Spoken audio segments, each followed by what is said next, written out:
I enjoyed tactical shooter VR so much that I'd go as far as to say this game just might be worth double what I paid, and it's still in early access. This game is an absolute steal for $13. The game doesn't even look that good, but here we are and looks are beyond deceiving for this tactical VR FPS. Please ignore how congested I sound as I talk about why this developer has earned your money, starting with the graphics. Right off the bat, it's pretty clear that the graphics are on the raw side. There simply aren't any of those detailed visuals you might find in other VR titles like Contractor Showdown or Veil. The environments and characters are simple and the low poly count is noticeable. If you didn't know, low poly just means the edges of things aren't very smooth, giving them a blocky or jagged look. Simply put, this is not the type of game where you'll be stopping to admire the scenery. That said, there are some noticeable appeals here. Even with basic graphics, there's just something about these weapons that really stand out to me.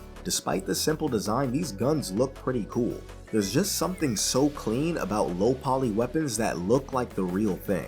The environments, on the other hand, aren't as appealing as the weapons, but interestingly enough, the low poly look doesn't take away from that sense of danger in this game.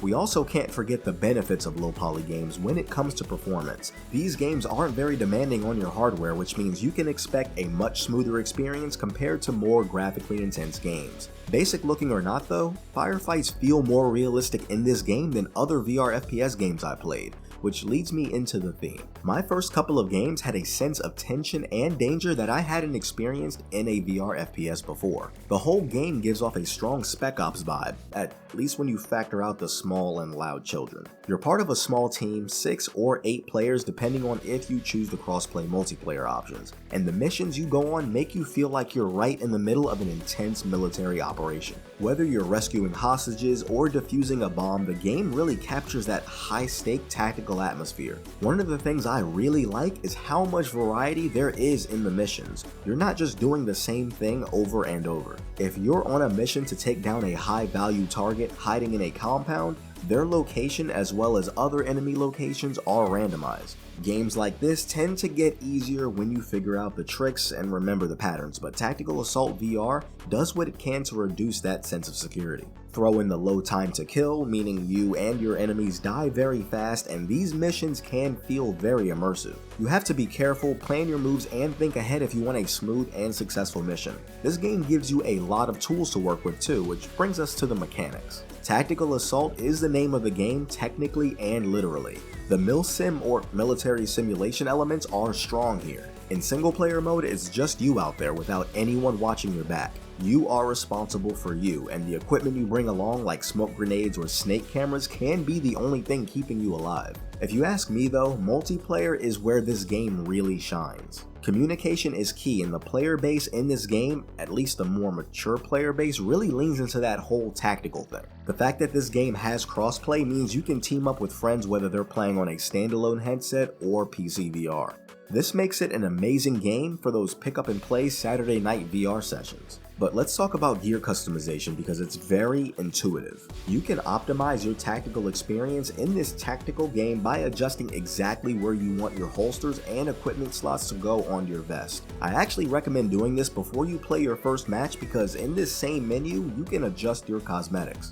You have a lot of options here if you want to stand out or if you just want to look like a member of the same squad. In the event you end up in a pre-game lobby and you want to match your team, you can adjust your vest and outfit colors on the fly. Weapon customization doesn't have much in the way of skins, but you do have plenty of options ranging from a variety of scopes, grips, and muzzles. You can also change out utility items like wire clippers or lockpicks to make certain tasks easier, but there are certain things that come with almost every loadout. Most guns have a laser and flashlight attachment that can be turned on or off as needed, and everyone has access to night vision goggles, which are great for night missions. Night missions are optional though, you can select them from the pre-game lobby, and I highly recommend everyone who tries this game plays at least one. This game could definitely benefit from a reporting system though. It would go a long way in dealing with griefers or players who just randomly kill their teammates. Having friendly fire enabled at all times definitely adds to the realism, but can result in some aggressive troll-like behavior when left unchecked. And speaking of aggressive behavior, the AI in this game feel more intelligent than standard enemy AI. They're not without their fair share of bugs, but they will do things like duck in and out of cover, lie prone on the ground, or strategically advance on your position. It's pretty sick actually. Overall, these mechanics are intuitive and fun, and the good news continues because this game does sound pretty good too. Gunfire in this game sounds pretty lively. The game does a great job reflecting distance with gunshots, so if someone is firing off in the distance, it really sounds far away. And when you're inside a building, the gunshots have that realistic and loud echo.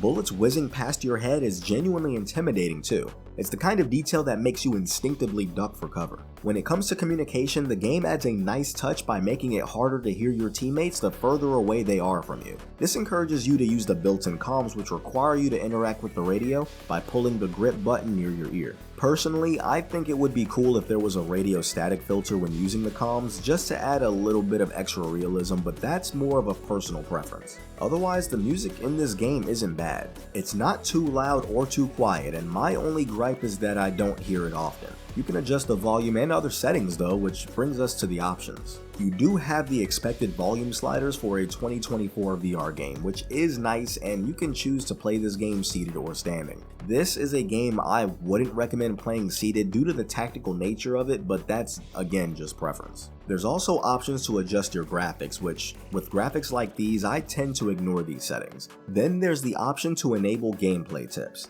I kept these tips on the entire time, but to be honest, aside from the camera at the start of each mission, I didn't really notice any helpful information popping up. There isn't much in the way of tutorials either, so everything I learned from the game I learned because it was either intuitive or another player educated me. There are a good amount of options here though, not as much as I'd like, but this game is in early access, so that's right in line with my expectations. And this brings us to the immersion factor. Usually this is the part of the video where I would score the categories discussed earlier, but this game is in early access. I will say though, this is definitely one of the more engaging VR games I've played recently. It's the type of game that's easy to pick up and lose yourself in. Throw in the fact that it's pretty cheap, and in my book, this is a winner as far as early access games go.